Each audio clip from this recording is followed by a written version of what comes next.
tercera ponente es doña María del Sagrario Navarro, profesora de Derecho Mercantil de la Universidad de Castilla-La Mancha, que cuenta con una amplia trayectoria docente e investigadora. Y bueno, le doy la palabra ya rápidamente y te agradeceríamos que fuese pues, bueno, todo lo breve que pueda. Bueno, en primer lugar, muchas gracias por organizar, a Alberto, a Dan, a Jacobo.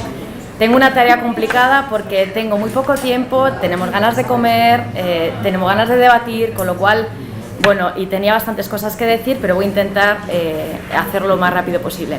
No he traído PowerPoint y me alegro de no haberlo traído porque lo que voy a hacer va a ser utilizar la pizarra, porque así obligo de alguna manera a que me sigáis, ¿no? Al ir confeccionando. Mi título de la ponencia es complicado porque me hablan de interés social y por lo tanto voy a hablar de un tema que entronca con los años 30, de lo que habla mi compañera, de qué es una empresa. Entonces yo voy a partir de lo que es una empresa, del concepto de empresa y de por qué estamos aquí discutiendo, porque en definitiva yo creo que de lo que estamos hablando es de la función de la empresa en la sociedad, una sociedad que ha cambiado, por lo tanto tenemos un montón de conceptos: compliance, responsabilidad social, economía colaborativa, o sea, todo esto lo tenemos junto, información no financiera, posición de los clientes, proveedores, consumidores, gobierno corporativo, mercados, todo eso lo tenemos en la cabeza y somos juristas, pero también somos consumidores, también somos clientes, con lo cual tenemos que intentar de alguna manera clarificar todo esto. Con vuestro permiso, voy a intentar en la pizarra, si es posible, hacer un esquema de lo que yo quiero explicar. Vamos a ver, yo parto de un concepto que es el concepto de empresa. Entonces yo tengo aquí a la empresa, ¿vale? Y nos preguntamos hace años, Girón, nuestro maestro Girón, ya se debatía, ¿no?, el mismo que era la empresa, ¿no?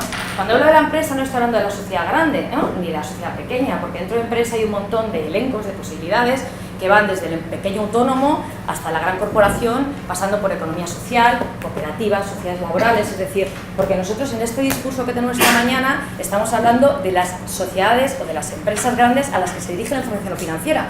Pero me ha gustado mucho la idea de Enrique, y que he oído también aquí, de que se va ampliando obviamente el espectro de sociedades y que el efecto contagio va a hacer que esa información financiera exigible a grandes sociedades va a ir a toda la cadena, concepto de cadena sobre la que volveré.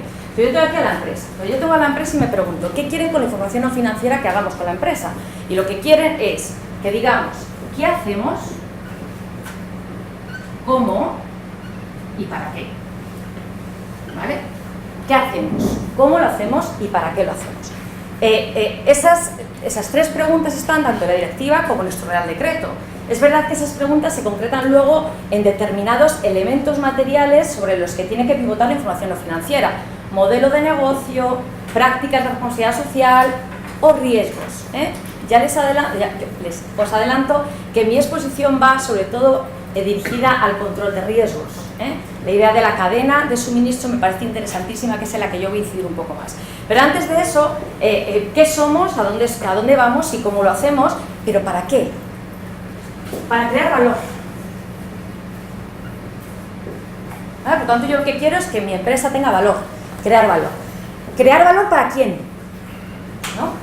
Aquí entroncaríamos con un concepto que es el de interés social, que es un concepto que los mercantilistas no somos capaces de definir. Os lo digo de verdad, muchas veces en todas las materias, concursal, societario, mercados financieros, topamos con la idea de interés social, pero no somos capaces de definir. Interés social es el interés de la sociedad, pero es que la sociedad es muy, muy, muy compleja, porque en la sociedad hay inversores institucionales, hay inversores pequeños, ¿sí? Dentro de la sociedad también hay un órgano de administración como consejero independiente, dominical, ejecutivo. Entonces, en realidad, el interés social no está definido. Y nos toca definirlo para que de manera compleja, como es este foro, seamos capaces de ir avanzando. Entonces, interés social. El interés social, en definitiva, y es lo que yo quiero aquí más o menos transmitir, es la capacidad que tiene la empresa de que todos sus grupos de interés confíen en la empresa. Por lo tanto, hay un concepto para mí clave en todo esto, que es el trust. Es verdad que los anglicismos no nos gustan mucho, pero yo creo que bueno, lo podemos utilizar, que es el tema de la confianza, ¿no? ¿Vale?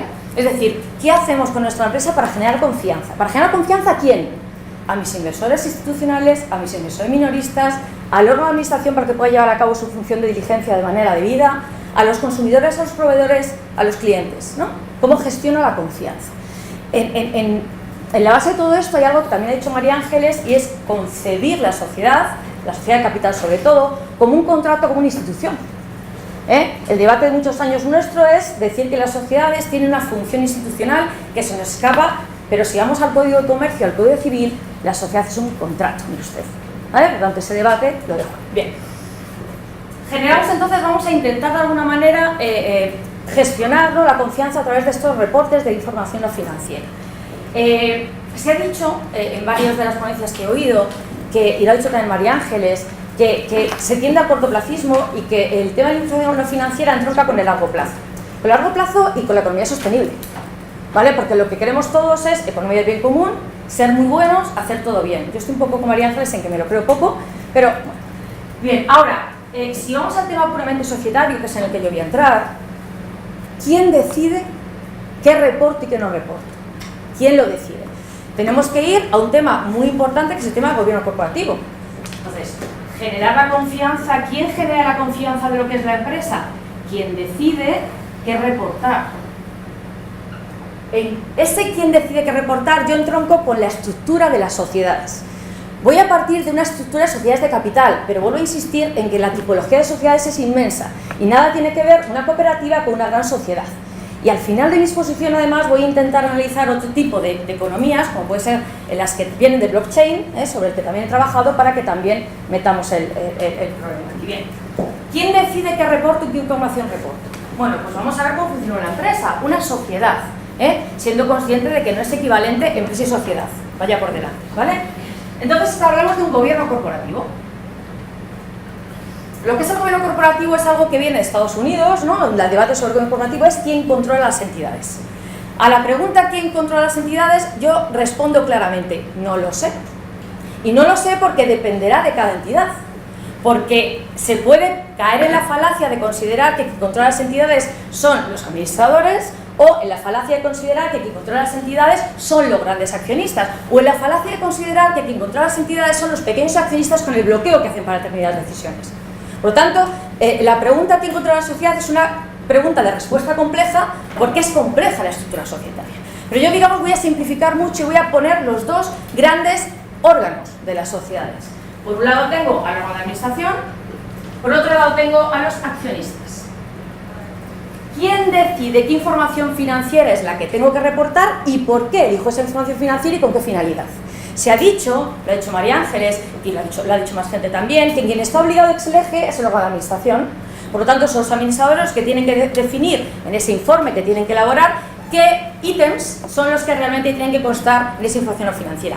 Que estoy también con Enrique en que es todo menos lo financiero, ¿vale? Por lo tanto, si el órgano de administración decide qué es lo que se pone en información no financiera, tendremos que saber un concepto que creo que no ha salido todavía, pero que pensaba que iba a salir más, que es el concepto de la materialidad.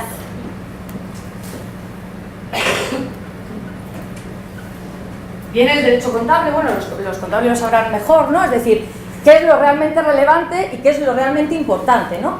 Este criterio de materiabilidad obviamente exige un análisis de lo que realmente quiero con mi sociedad y lo que quiero reportar de mi sociedad. Bien, esa materialidad, por tanto, tiene que ver con muchos aspectos, se han dicho aquí, aspectos de medio ambiente, aspectos de diversidad, con los que estoy de acuerdo con María Ángeles, pero yo me voy a centrar en un aspecto muy concreto. Me dice el informe de gobierno corporativo que una de las cosas que tengo que hacer es controlar los riesgos. Bueno, no exactamente, me dice que yo ponga de manifiesto qué riesgos tiene mi actividad y qué consecuencias hipotéticas pueden devenir de esos riesgos. Por lo tanto, me voy a centrar en la cultura o el control del riesgo. Dentro de esos ítems obligatorios en el informe de lo financiero estaría el control del riesgo.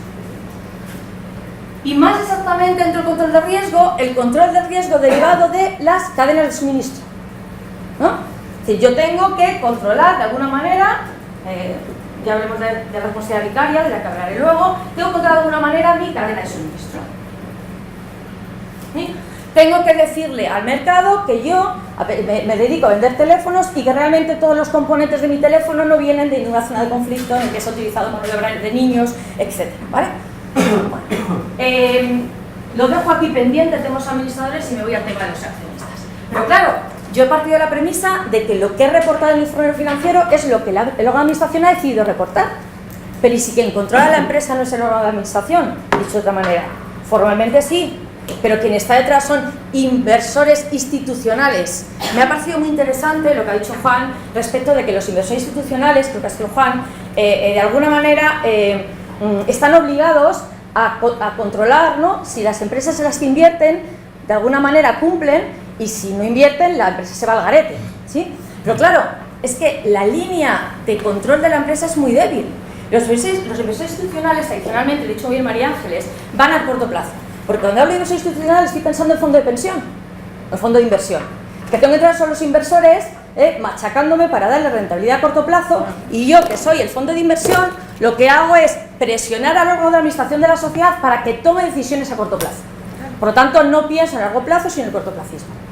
Esto es verdad y no es verdad, porque sí que hay determinadas iniciativas europeas que tienden a fomentar el largo plazo de los inversores institucionales. Una de ellas, el Libro Verde de Fomento a Largo Plazo de las Inversiones Institucionales, por ejemplo, ha creado unas acciones especiales llamadas acciones de lealtad.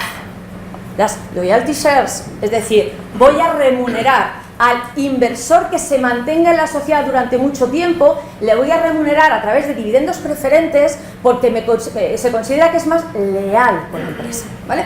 Bueno, lo dejo caer ahí. Pero que sepamos que el concepto de accionista muchas veces entronca con el concepto real del control de la empresa, ¿vale? Bien, vuelvo a los administradores. Haciendo, digamos, caso omiso de que sean los inversores institucionales los que realmente controlan la sociedad, volvemos a los administradores. Los administradores han decidido reportar en esa información no financiera determinados riesgos. Uno de esos riesgos es la cadena de suministro. Bien, qué complicado, ¿no? Qué complicado para un administrador reportar cuál es el riesgo real de la cadena de suministro. No existe una definición de la cadena de suministro, no existe.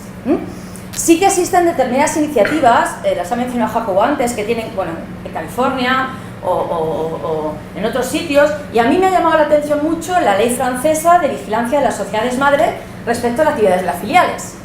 En Francia hay una ley por la que en el ámbito de todo lo que estamos hablando aquí se establece que las sociedades matrices tienen un deber de vigilancia respecto de la actividad de las sociedades filiales.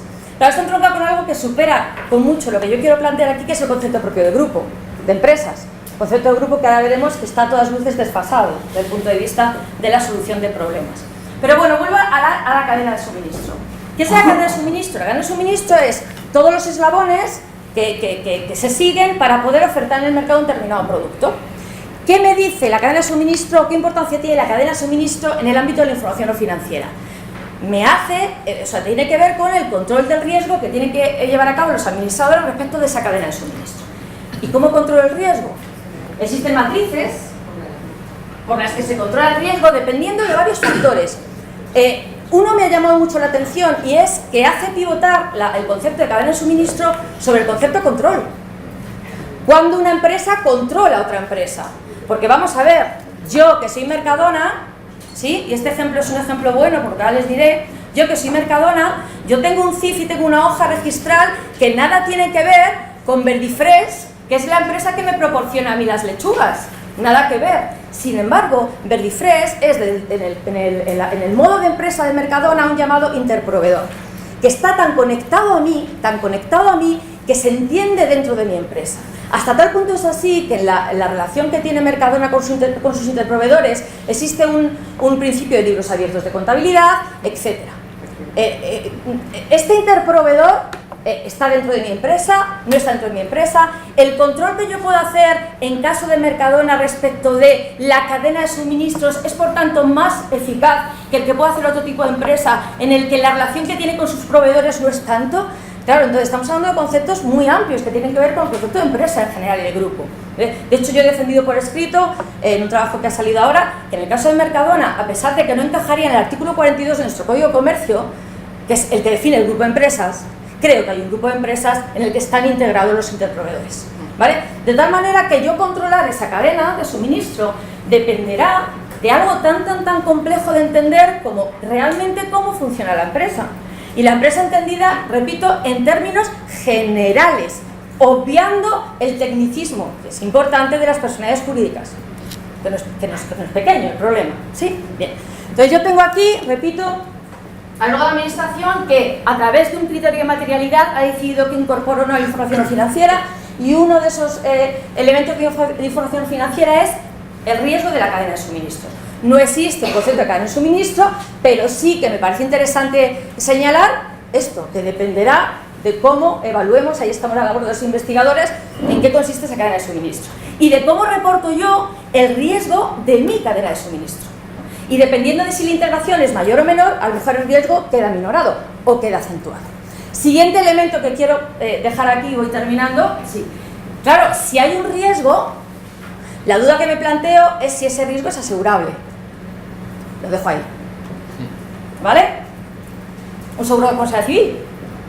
¿Sí? Un seguro de responsabilidad civil respecto de el riesgo de que alguien de mi cadena de suministro tenga algún pequeño problema. ¿Sí? Bien. Y bueno, tengo más cosas, pero bueno, para ir terminando, en definitiva, repito, que a mí lo que me importa es que entendamos que de lo que estamos hablando, y entronco un poco con lo que ha dicho también Juan Ramón, es que está cambiando el paradigma de la economía, ¿vale? Vamos a una economía, hacia una economía más colaborativa, más pensando en el bien común, y por eso, repito, hay que entroncar todo eso con más problemas. Otro problema que les planteo, controlar el riesgo en el ámbito del blanqueo, ¿vale? Del blanqueo de capitales. Claro, aquí se ha dicho también, hay un problema importantísimo que tiene que ver con identificar realmente quién son los titulares reales de mis acciones. ¿Sí? Yo no sé realmente quién son mis titulares de acciones. Hay una obligación ahora de registrarme, los registradores mercantiles tienen que tener un documento de la sociedad respecto de quién son los titulares reales. Se entiende titular real en la persona física que tiene más del 25% de las acciones. Por lo tanto, hay otro problema ahí de control en el ámbito de los capitales. También, y miro aquí al ICAT también, hay un tema muy interesante que tiene que ver con el valor de intangibles. ¿Vale? Porque estamos hablando todo de información no financiera, pero es que yo me niego a pensar que la información no financiera sea lo no financiero, pero que no afecta a lo financiero. Yo es que creo que tenemos que en algún momento que juntarlos. ¿Por qué? Porque si realmente damos un valor a la información no financiera, porque estamos demostrando un modelo de negocio con un valor añadido, el siguiente paso será valorar ese valor añadido, y ya no será a través de prima en las emisiones o a través de fondo de comercio en las operaciones de reestructuración. No lo sé, cómo se valoran los intangibles. Y luego, ya para terminar, ha sido muy rápido, yo creo que no se ha entendido mucho, pero bueno, ya para terminar, claro, yo parto de la premisa de una sociedad estándar, o sea, una sociedad tradicional. Administradores, accionistas, inversores. ¿Y qué pasa cuando se implemente el blockchain, por ejemplo? No sé si alguien ha trabajado en blockchain. Bueno, ¿qué pasaría cuando se implemente el blockchain? Bueno, pues dos consecuencias. Primero, va a tener repercusiones en el control de riesgos de la trazabilidad de la cadena de suministros. Es decir, ahí va a haber una afectación, porque a lo mejor es más fácil hacer esa trazabilidad. Y luego, desde el punto de vista societario, se tiende a empresas, las llamadas DAO, sociedades autónomas descentralizadas, en las que todos los grupos de interés participan de manera virtual en la toma de decisiones. De tal manera que ese tipo de entidades, que repito, se denominan DAO, y que tienen más que ver con la economía social, más que ver con las cooperativas, el día que se implementen, que además yo creo que se implementarán tarde o temprano, trastoca de nuevo la manera en que reportamos esa información no financiera. Porque hablamos de documentos, y los documentos va evolucionando a un sistema de blockchain también, por lo cual todo eso, bueno, pues era más o menos mi exposición muy acelerada, pero bueno.